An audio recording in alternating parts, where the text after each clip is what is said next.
Le secret de l'âme, comprendre le voyage intérieur. Introduction. Le mystère de l'union. Béni soit Dieu dans sa grandeur et dans la subtilité de ses mystères. Mes frères et sœurs, lorsque l'âme s'établit dans le corps, ne voyez pas cela comme un simple phénomène biologique. C'est un acte voulu, permis et agréé par Dieu. Le corps, fait de terre et de matière, se dispose à recevoir, et l'âme, par décret divin, y établit sa demeure. Mais comprenez bien la distinction. Le corps relève du monde de la création tangible. L'âme, elle, porte un secret qui dépasse toute matière. Dieu n'a pas seulement donné sa forme au corps, il a donné à l'âme son mystère. Elle n'est ni une simple énergie, ni un principe vital mesurable. Elle procède d'un ordre supérieur, invisible et insondable. Dieu nous le rappelle dans le Coran, dit « L'esprit relève de l'ordre de mon Seigneur, et vous n'avez reçu que peu de science. » Chapitre 1. La demeure et l'hôte. Notre premier enseignement est de comprendre que nous abritons deux réalités distinctes mais liées, le corps et l'âme. Chacune a sa fonction. La sagesse divine consiste à établir un équilibre entre elles, une harmonie intérieure où les actes du corps sont éclairés par la lumière de l'âme et où l'aspiration de l'âme s'exprime à travers les actes justes du corps. Pour cela, prenons une image simple. Imaginez que vous recevez un invité de marque dans votre demeure. Vous ne le laissez pas perdu et étranger. Vous lui présentez les lieux, vous l'aidez à s'y orienter pour qu'il y vive en paix. L'organisme humain est cette demeure. L'âme est l'hôte précieux qui vient y séjourner. Pour que la paix s'installe, une familiarisation est nécessaire. Mais cette âme ne vient pas les mains vides. Elle apporte avec elle ses propres habitudes, ses dispositions originelles. Ces habitudes ne sont pas comme celles que nous acquérons sur Terre par l'imitation ou l'apprentissage. Non. Elles ont été inscrites en elle par Dieu lui-même, depuis son cadre lumineux, son état nourani. Dieu a confié à l'âme 3 dispositions fondamentales et il les a voilées symboliquement dans les lettres mystérieuses qui ouvrent la sourate Al-Baqarah. Alif, Lam, Mim. Lorsque l'âme adopte pleinement ses habitudes dans le corps et que le corps accepte cette orientation, alors s'établit l'harmonie qui nous permet de comprendre la suite du verset. Voilà le livre au sujet duquel il n'y a aucun doute. C'est un guide pour les pieux, ceux qui croient à l'invisible et accomplissent la prière.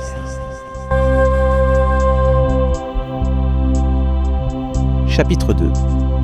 Les 3 témoignages de l'âme. Alif, Lam, Mim. L'âme ne reste pas silencieuse tout au long de notre vie. À 3 moments charnières de notre existence terrestre, elle s'exprime, elle témoigne. Elle ne le fait pas avec une voix que nos oreilles pourraient entendre, mais dans le monde subtil de l'invisible, le Ghaib. Ces témoignages scellent des étapes et, d'une certaine manière, notre destinée spirituelle.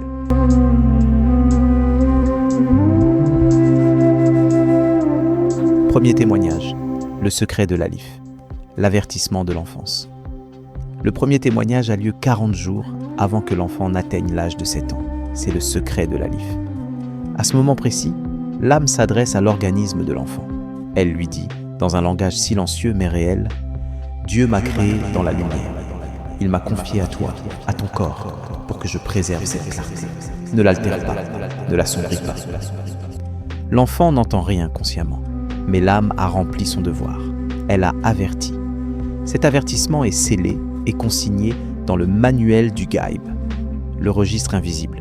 C'est la sagesse derrière l'enseignement du prophète, paix et salut sur lui, lorsqu'il dit « Lorsque votre enfant atteint 7 ans, placez-le à vos côtés pour la prière. » Le prophète ne regardait pas seulement l'âge physique, mais cette réalité spirituelle. Il organisait les âmes.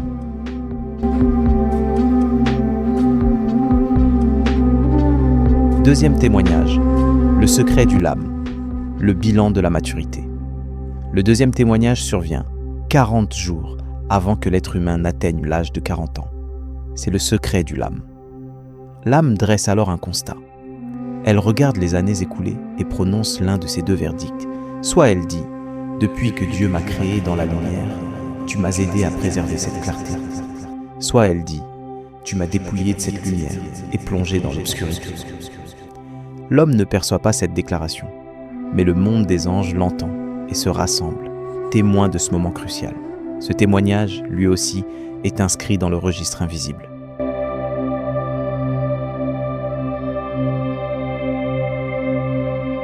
Troisième témoignage, le secret du mime, le jugement final. Le troisième et dernier témoignage a lieu 40 jours avant le départ de ce monde, avant la mort. C'est le secret du mime. L'âme juge alors sa cohabitation avec le corps. Si elle exprime une appréciation, elle rend grâce à Dieu pour cette vie et pour la lumière préservée. Si elle exprime un regret, elle déplore que la lumière ait été ternie. Et c'est là un secret immense. Les anges, présents dans le Gaïb, entendent ce verdict et savent à ce moment-là si la personne se dirigera vers le paradis ou vers l'enfer. C'est pourquoi les hommes de Dieu, ceux qui ont accès à une perception du Gaïb, peuvent consulter ce registre. Si une personne est gravement malade, ils peuvent vérifier si l'âme a déjà témoigné par le mime. Si ce n'est pas le cas, la mort n'est pas encore pour maintenant, malgré les apparences. En revanche, si le mime est apparu, le destin est scellé. Aucune prière, aucune intervention terrestre ne peut plus rien changer. Comme le disent les anges, l'âme a témoigné.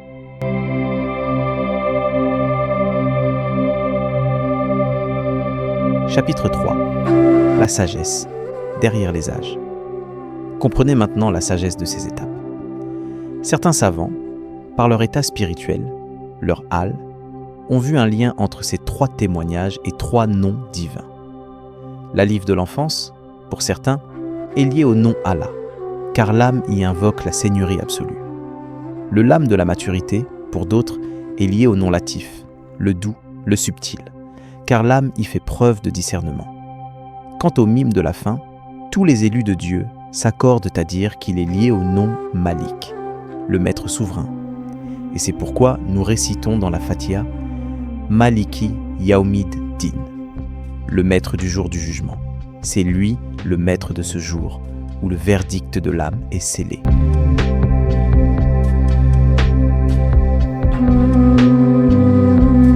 Chapitre 4.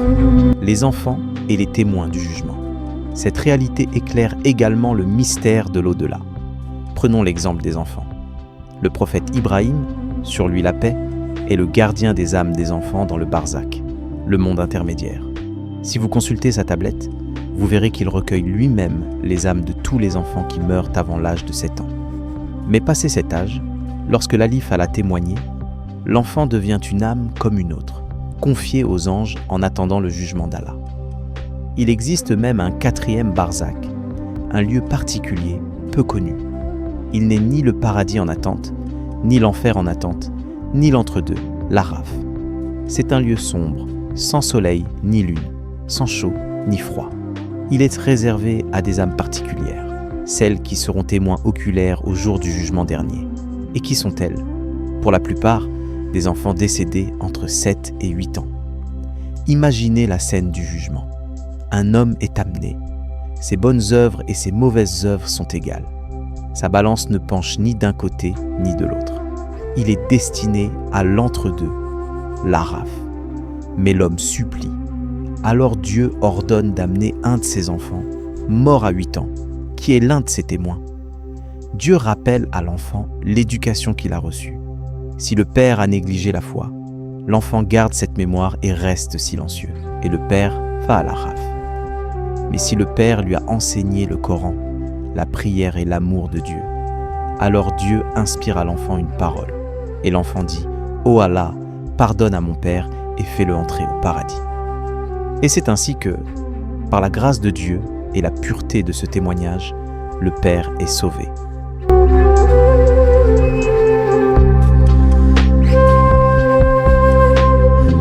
Conclusion. Vous voyez, mes frères et sœurs, l'âme n'est pas un passager dans le corps. Elle centralise tout. Sa relation avec notre organisme est le champ de bataille et le lieu de l'harmonie. Elle nous avertit dans l'enfance, fait le bilan à la maturité et scelle notre destin à la fin. Ainsi, l'âme, par ces 3 témoignages silencieux, tisse tout au long de la vie la trame de notre destinée éternelle. De l'avertissement de l'enfance au constat de la maturité, jusqu'au jugement ultime précédant la mort. Elle centralise en elle le mystère de notre relation avec Dieu.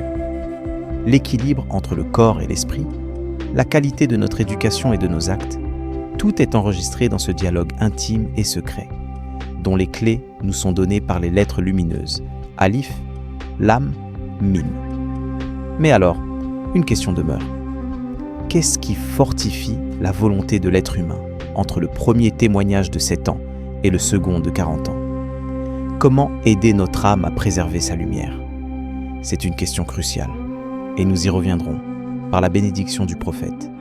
Paix et salut sur lui, lors de notre prochaine rencontre. Que la paix et la lumière de Dieu soient avec vous.